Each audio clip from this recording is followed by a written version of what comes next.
Le Maroc et le gaz naturel, une stratégie visionnaire pour un hub énergétique africain.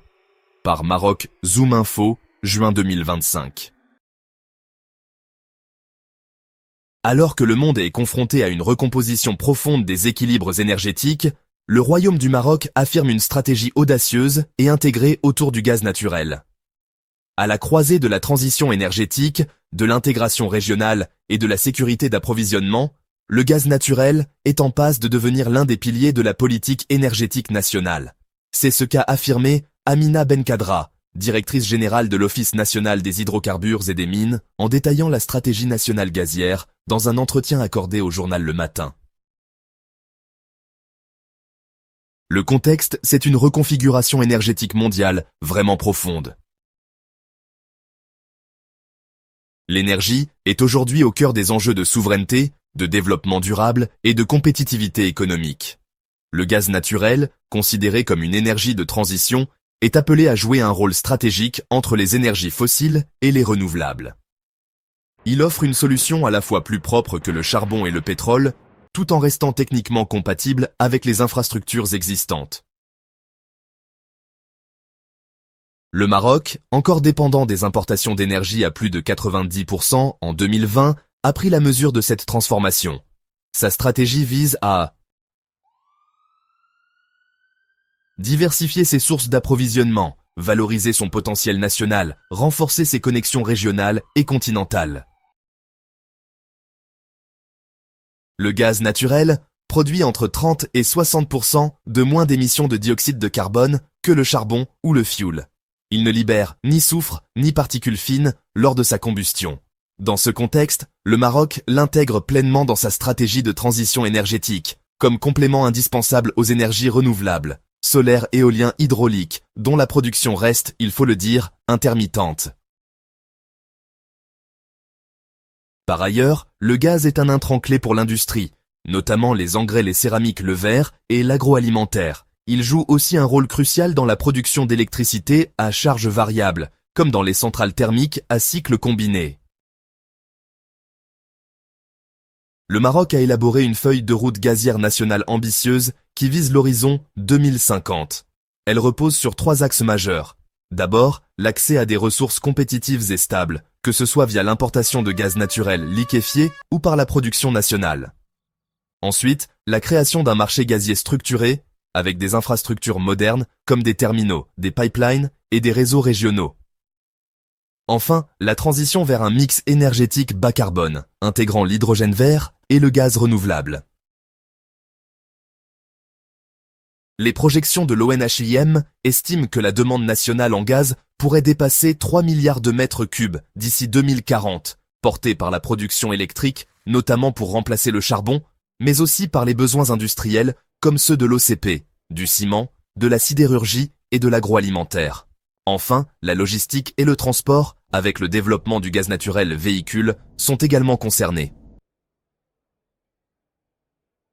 Parmi les projets structurants, le terminal de gaz naturel liquéfié, ou GNL, de Nador est central.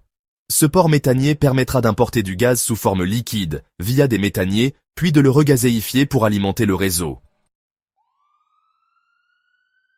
Ce terminal jouera un rôle triple, sécuriser l'approvisionnement gazier et servir d'interconnexion entre les producteurs, comme les États-Unis, le Qatar, le Nigeria ou encore l'Algérie, et le marché marocain, et puis alimenter les centrales électriques de l'Oriental, notamment Nador, West Med, ainsi que les zones industrielles.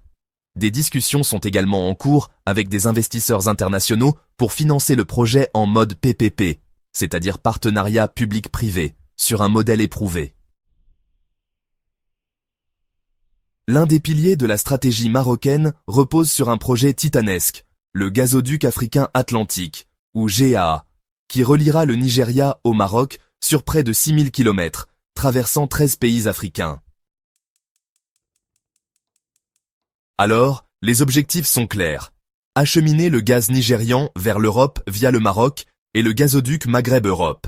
Il s'agit aussi de fournir du gaz à plus de 400 millions d'Africains vivant le long du tracé, et de stimuler, bien sûr, le développement économique et énergétique en Afrique de l'Ouest. Pays traversés, Nigeria, Bénin, Togo, Ghana, Côte d'Ivoire, Libéria, Sierra Leone, Guinée, Guinée-Bissau, Gambie, Sénégal, Mauritanie, Maroc. Les données techniques sont impressionnantes. La capacité prévue atteint 30 milliards de mètres cubes par an, dont 15 milliards destinés à l'export vers l'Europe. Les études d'impact environnemental et social sont déjà lancées, et il y a une coopération étroite entre l'ONHIM et la Nigerian National Petroleum Company. Ce projet n'est pas uniquement énergétique, mais aussi géostratégique. Il renforce la coopération sud-sud, positionne le Maroc comme hub énergétique africain, et lui offre une carte majeure dans le dialogue euro-africain sur l'énergie. Le Royaume, en fait, ne mise pas que sur les importations.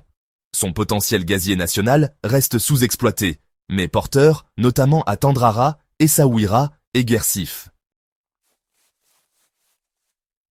Alors, à Tendrara, dans l'oriental, l'opérateur Sound Energy, une société britannique, travaille en partenariat avec l'ONHIM. Les découvertes y sont confirmées et le lancement du micro-GNL est prévu pour la fin de l'année 2025.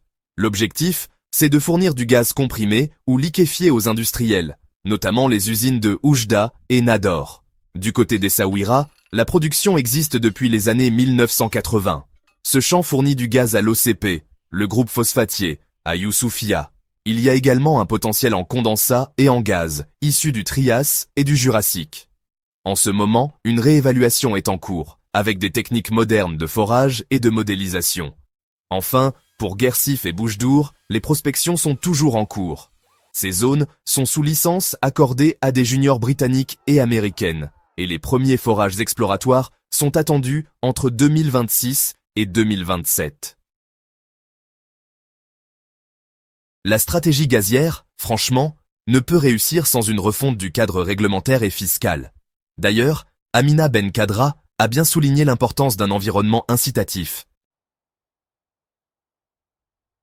Désormais, il y a de nouvelles règles sur l'accès au réseau ainsi qu'une tarification régulée pour éviter les abus de marché.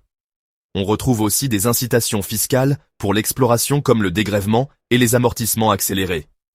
Enfin, des appels d'offres ouverts sont lancés pour les infrastructures GNL.